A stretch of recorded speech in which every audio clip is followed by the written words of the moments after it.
यह भारत देश है।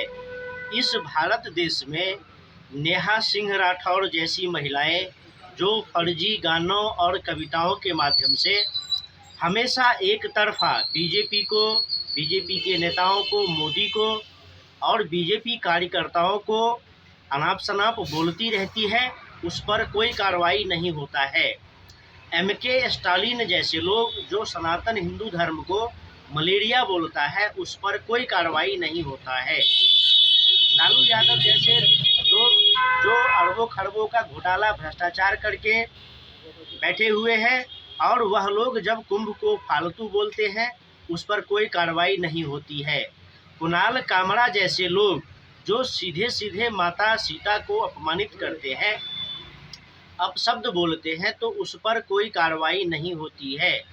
लेकिन एक शर्मिष्ठा पनोली जो पहलगाम आतंकवादी घटना को लेकर के पाकिस्तान को भला बुरा कहती है, तो कोलकाता पुलिस के द्वारा उसे गिरफ्तार किया जाता है। ऐसे सैकड़ों नहीं हजारों नाम हैं जो खुले मंचों से हजारों जनता के बीच में सनातन हिंदू धर्म को अपमानित करता है, गाली देता है। यहाँ तक कि सुप्रीम कोर्ट के बहुत सारे ईसाई जज, मुस्लिम जज जो सनातन हिंदू धर्म को अपशब्द कहता है, उस पर भी कभी कोई कार्रवाई नहीं होती है। लेकिन जब आतंकवादियों के बारे में कुछ कहा जाता है, तो यह जो काजीवा गैंग है, कांग्रेसी जिहादी वामपंथी, यह सब एक्टिव हो जाता है। और जैसे कि यह काजीवा गैंग कहता है कि सरकार उनकी है, सिस्टम तो हमारा है, यानी कि सरकार भाजपा की है, लेकिन इस देश का जो सिस्टम है, इस सिस्टम में जो काजीवा गैंग के लोग हैं, चाहे नेता हो, बुद्धिजीवी हो, पत्रकार हो, यह सब कोई डॉक्टर बन के बैठा है, कोई इंजीनियर बन के बैठा है, कोई वकील बन के बैठा है, कोई व्यापारी बन के बैठा है, कोई जज बन के बैठा है, कोई पत्रकार बुद्धिजीवी बन के बैठा है। यह सब काजीवा गैंग के लिए कार्य करता है और उसी नैरेटिव्स को आगे बढ़ाता है।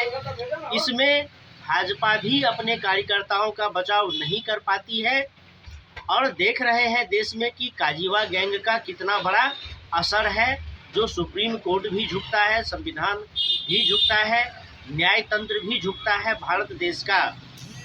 तो यह सोचने वाली बात है और बहुत ही विषम परिस्थिति चल रही है भारत देश में, क्योंकि हम देख रहे हैं कि कश्मीर फाइल, केरला स्टोरी, उसके बाद मुर्शिदाबाद में जो होता है, फिर राजस्थान में जो होता है, पुणे में होता है, यह सब जो हम फिल्मों में देख रहे हैं, यह सब पहले वास्तव में होता है। और उस सब के जो गुनाहगार होते हैं, कश्मीर फाइल्स में जितने भी आतंकवादियों को आप लोगों ने देखा, उस सब पर अभी तक कोई कार्रवाई नहीं हुई है। मुर्शिदाबाद दंगों में बहुत से हिंदू मारे गए, बहुत से हिंदुओं के घरों को जलाए गए, लेकिन हिंदुओं के घरों को जलाने वाले, हिंदुओं को मारने काटने वाले आज भी खुलेआम घूम रहे हैं।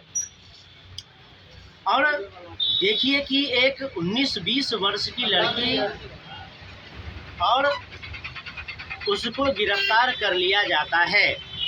आप सोशल मीडिया में खंगालेंगे तो आपको लाखों ऐसे वीडियोज़ मिल जाएंगे जिसमें सीधे सीधे सनातन हिंदू धर्म और देवताओं को अपमानित किया जा रहा है, गालियां दी जा रही है, लेकिन इस पर कभी कोई कार्रवाई नहीं होता। ऐसा नहीं है कि FIR नहीं होता है, FIR होता है, मामला कोर्ट में भी जाता है, लेकिन पता नहीं जजों को क्या हो जाता है कि वह हिंदुओं की ओर से किए गए किसी भी FIR को निरस्त कर देता है, हिंदुओं की ओर से दायर किए गए किसी भी याचिका को खारिज कर देता है। लेकिन जैसे ही कोई काजीवा गैंग से आता है, यानी कि कांग्रेसी जिहादी वामपंथी गैंग से कोई आता है, तो भले ही वह अनाप शनाप उलूल जुलूल हो, सुप्रीम कोर्ट, हाई कोर्ट उसको तुरंत स्वीकार कर लेता है और उस पर तुरंत कार्रवाई होती है।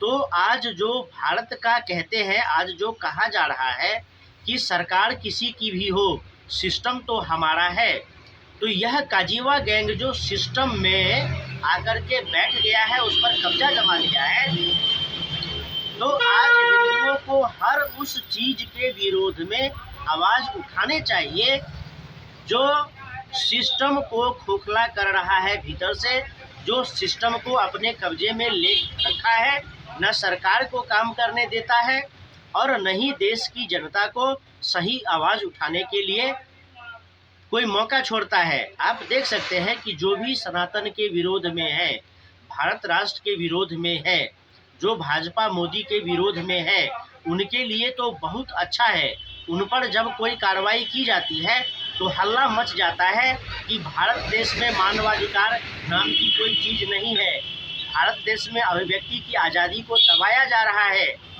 लेकिन जब कोई हिंदू पाकिस्तानी आतंकवादियों के बारे में सच बात बोलता है तो पश्चिम बंगाल की तानाशाही सरकार और उसकी पुलिस किसी लड़की को, किसी युवा लड़की को आतंकवादियों की तरह पकड़ के ले जाया जाता है।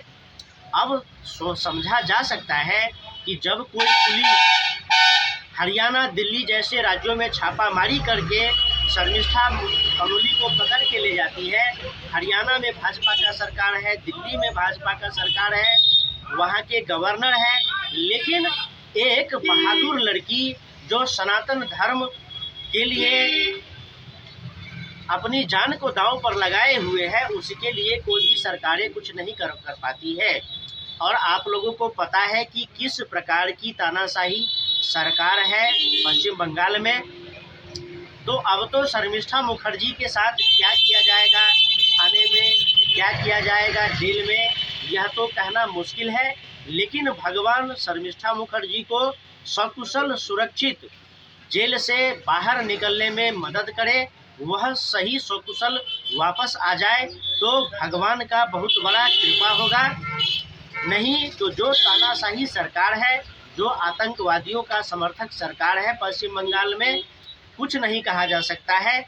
लेकिन यह बहुत बड़ा अन्याय है कि पाकिस्तान को बुरा भला कहा गया है, पाकिस्तानी आतंकवादी को बुरा भला कहा गया है, उसके लिए भारत में किसी को गिरफ्तार कर लिया जाता है, तो यह भारत का बहुत बड़ा दुर्दिन है। और आगे क्या हो सकता है यह बहुत मुश्किल है। तो ऐसे में हिंदू समाज एक रहे, एकजुट रहे, संगठित रहे, अपने सामूहिक शक्ति का परीक्षण करते रहे।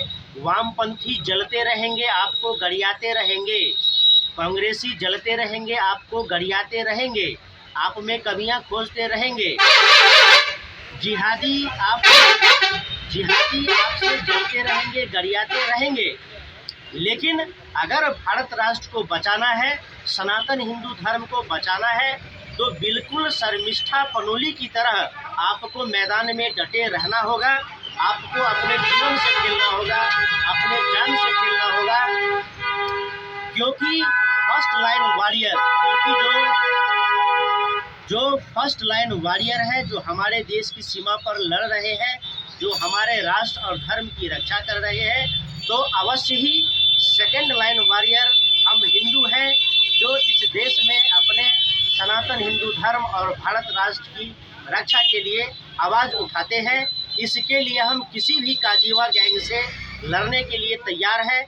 इसके लिए हम किसी भी ममता बनर्जी की तानाशाही सरकार के से लड़ने के लिए तैयार हैं।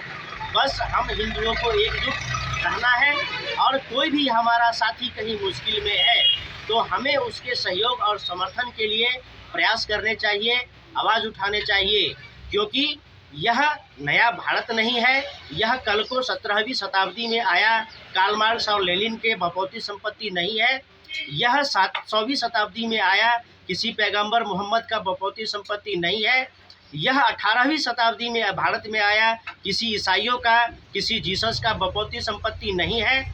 यह हजारों लाखों वर्षों का बनाया हुआ सनातन हिंदू धर्म है। सिंधु घाटी सभ्यता, मोहनजोदारो, हड़प्पा की सभ्यता संस्कृति है, और इसको हमारे बाप दादाओं ने, पुरखों ने अपने खून पसीने से सींचता आया है। और आज कोई तानाशाह बन करके आता है भारत की सत्ता में और कहता है कि हम काजीवा गैंग है और यह भारत हमारे बाप की बपौती संपत्ति है, तो राष्ट्र के उन शत्रुओं को मुंहतोड़ जवाब देने की आवश्यकता है, और आवश्यकता है कि शर्मिष्ठा पनोली की तरह हम डटे रहे मैदान में और तानाशाही ताकतों को मुंहतोड़ जवाब देते रहे।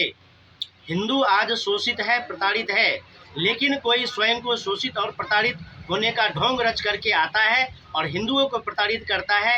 यह षड्यंत्र अब देश में नहीं चलेगा। कोई जिहादी आतंकवादी आता है और अपने आप को दबा कुचला कहता है और आतंकवादी जिहादी घटनाओं को अंजाम देता है, तो यह दोगला चरित्र अब भारत में चलने वाला नहीं है, क्योंकि भारत 11वीं शताब्दी से लहूलुहान होता आया है और अब कितना दिन तक चलता रहेगा।